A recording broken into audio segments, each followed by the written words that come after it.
బిల్‌కి మీ అభిప్రాయం ఏంటి? ఎందుకంటే మీరు సీనియర్ పొలిటికల్ అనలిస్టు, పైగా ఒక ముస్లిం మీరు. మరి ఈ బిల్లుని మీరు వ్యతిరేకిస్తున్నారా? లేకపోతే సపోర్ట్ చేస్తున్నారా? మరి బీజేపీ తీసుకున్నటువంటి ఈ నిర్ణయానికి మీ అభిప్రాయం ఏంటి సార్ అసలు? ఇప్పుడు నేను ముస్లింనైనా భారతీయ భారతీయుడు. యెస్. ముందు first of all your Indian. Your Indian. కాబట్టి నేను చెప్పదలుచుకున్నది ఏంటంటే ముందు వక్ఫ్ అంటే ఏంటో నిర్వచిస్తున్నాను. వక్ఫ్ అంటే ఇవ్వబడింది లేదా విరాళంగా ఇవ్వబడింది. విరాళంగా మతం కొరకు మతంలో ఉన్నటువంటి విరాళము అని. ఈ విరాళము ఎవరి కొరకు తేలిక. ఈ విరాళాలు మతం యొక్క అంటే మత వ్యాప్తి కొరకు కాకుండా మతంలో ఉన్నటువంటి బీద సాధల కొరకు వారి అభివృద్ధి కొరకు ఇవ్వబడినటువంటి విరాళం. ఓకే, అది ఆస్తి రూపంగా ఆ విరాళం భూమి రూపంలో ఉండొచ్చు, ధన రూపంలో ఉండొచ్చు. అదే భూమి రూపంలో ఉన్న విరాళం మూవబుల్, నాన్ మూవబుల్ అసెట్స్ లోపల వక్ఫ్ బోర్డు ఆస్తులు ఈ రోజు దానికి సంబంధించి వాటి గురించి ఈరోజు పార్లమెంట్ చర్చ జరిగింది. మరి ఈ చర్చకు సంబంధించి వాళ్ళు ఇస్తున్న గణాంకాల ప్రకారం 9 లక్షల ఎకరాలని చెప్తున్నారు, కొన్ని ప్రాపర్టీస్ అని చెప్తున్నారు. ఇవన్నీ కూడా ఎక్కడి నుంచి వచ్చాయి, వీటి మూలమేమి? వీటి మూలాన్ని చూసినప్పుడు ధనవంతులైనటువంటి ధనికంగా ఉన్నటువంటి ముస్లింలు తమ మతంలో ఉన్నటువంటి వారి ఈ విరాళాలు ఇవ్వలేదు.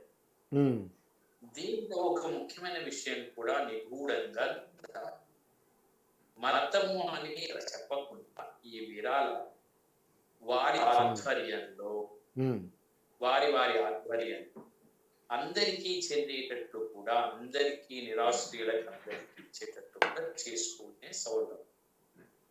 కానీ వీటికి ఎవరైతే అధిపతులు ఉన్నారో, వీటిని ఎవరైతే కస్టోడియన్స్ గా ఉన్నారో, ఆ కస్టోడియన్స్ కి సంబంధించి ఎన్ని భూములు ఎంతకు సంబంధించి భారత స్వాతంత్రం ఇచ్చిన తర్వాత నేటి వరకు ఉన్నాయో పార్లమెంట్ లో చర్చ జరగదు.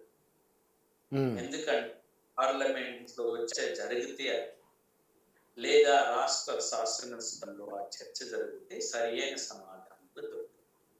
ఉదాహరణకి రాష్ట్ర తెలంగాణలో భూమి గురించి సమావేశం జరుగుతున్నప్పుడు రాష్ట్ర శాసనసభలో కేసీఆర్ గారు అప్పటి ముఖ్యమంత్రి కేసీఆర్ వక్ఫ్ ఆస్తులు హైదరాబాద్ కానీ తెలంగాణ రాష్ట్రానికి చెందిన ఆస్తులు 1,000 కోట్ల రూపాయలు. కానీ వాటిలో 70 నుంచి 80% ఆక్రమించుకోవడం జరిగింది. ఆస్తులు మాత్రమే. ఎంత శాతం అన్నారు సాదిక్ గారు?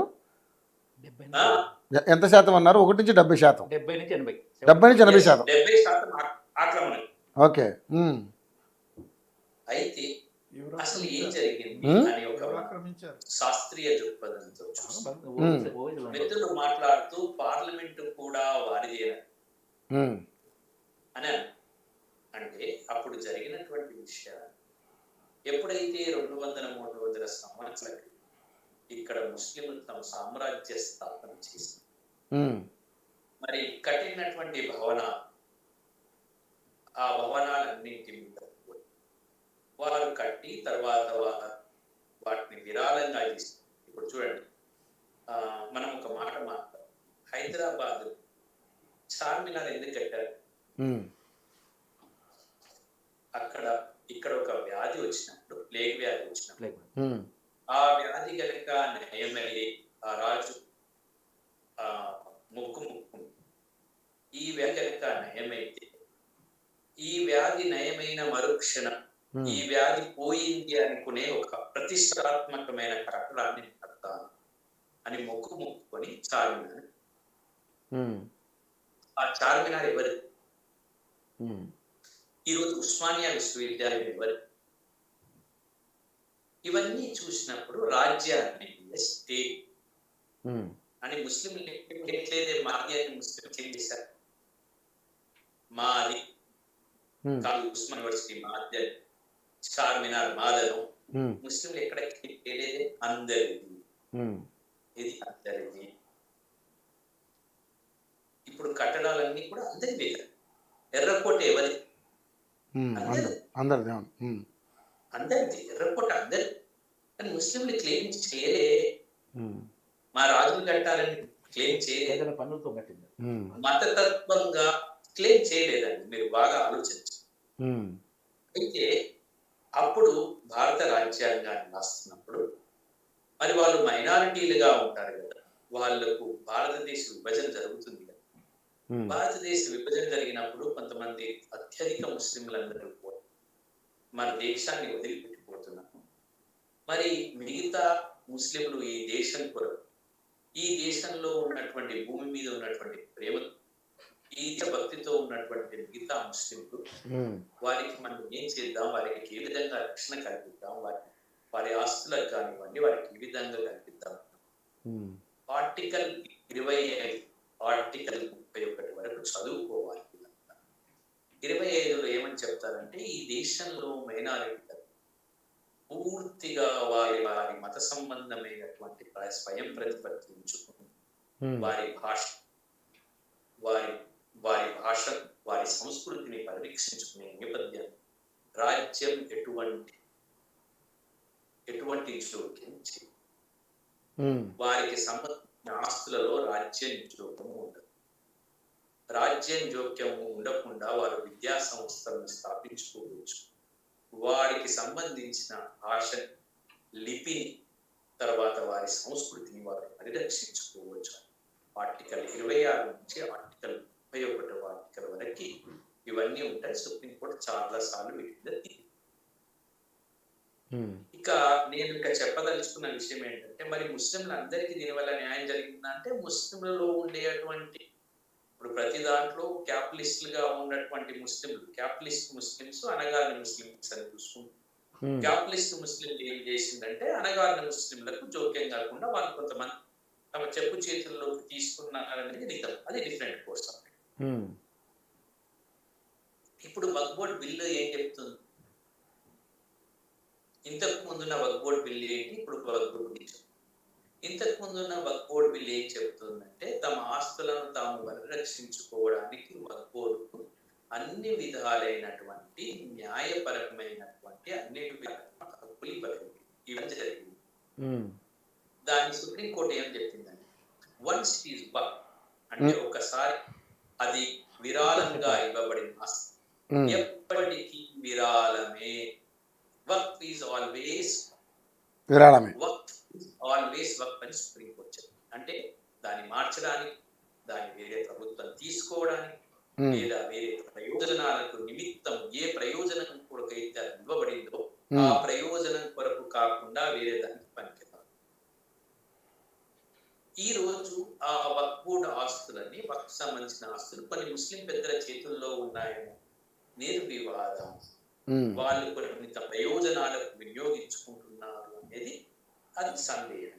కానీ ఆ వక్ఫ్ బోర్డును ఇంకా మరింత పటిష్టం చేసి, ఆ ముస్లిం సంస్థల్లో ఉన్నటువంటి వాళ్ళను మరింత పటిష్టం చేసి, వాటి ఆస్తుల బాసటగా ప్రభుత్వం నిలబడి వారి ప్రయోజనాలను కాకుండా వారి ప్రయోజనాలను పక్కకు పెట్టి మేము ఆ ఆస్తులను ప్రభుత్వ ఆస్తులుగా ప్రకటిస్తాం.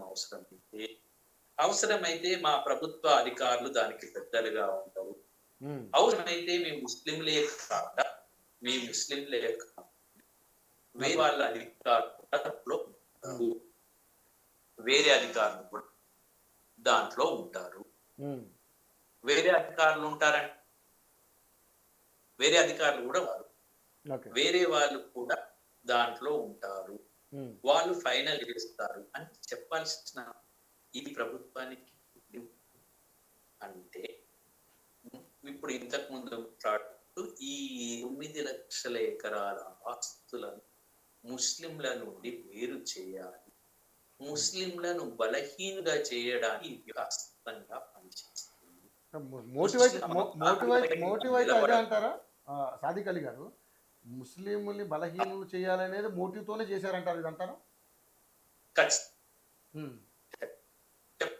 దాని వెనుక ఆర్ఎస్ఎస్ ప్రయోజనాలు, RSS agenda, RSS hidden agenda. RSS hidden ఎజెండానే బీజేపీ ఏం చేస్తుందండి, దాన్ని పాటించుకుంటూ వస్తుంది. బీజేపీలో రాష్ట్ర బీజేపీ అధ్యక్షులు ఎవరు అవుతారంటే ఆర్ఎస్ఎస్ చెప్తారు. అట్లాగే ఈ బీజేపీ చేసే ఈ వక్ఫ్ బోర్డు వెనుక ఆర్ఎస్ఎస్ ఇస్తుంది. ఆర్ఎస్ఎస్ ఏం చెప్తుందండి, ఈ దేశంలోని ముస్లింలను బలహీన చేయాలి, ఈ దేశంలో ముస్లింలను మనము సాధ్యమైనంత వరకు అణిచివేయాలి, ఈ దేశంలోని ముస్లింలను మనం అవసరమైతే అణిచివేసి అణగదొక్కి అవసరమైతే వారి మీద మనం వారు ఏ విధంగా ఆ రోజు పాలనలో చేశారు ఆ పాలనలో మనం చేయాలి అనేది ఆలోచన. ఇది చాలా దుర్మార్గం. నేను చాలా దుర్మార్గం. కోటేశ్వర గారితో మాట్లాడి మళ్ళీ మీ దగ్గరికి వస్తాను ఓకేనా? Okay, right. కోటేశ్వర గారు చెప్పండి సార్. కోటేశ్వర గారు నమస్కారం సార్. మరి మీరు కూడా ఒక సీనియర్ రాజకీయ విశ్లేషకులు కాబట్టి సార్ ఏంటి సార్ అంటే వక్ఫ్ బోర్డు భూముల విషయంలో ఇప్పుడు ప్రభుత్వం, కేంద్ర ప్రభుత్వం బిల్లు ప్రవేశపెట్టింది లోక్సభలో.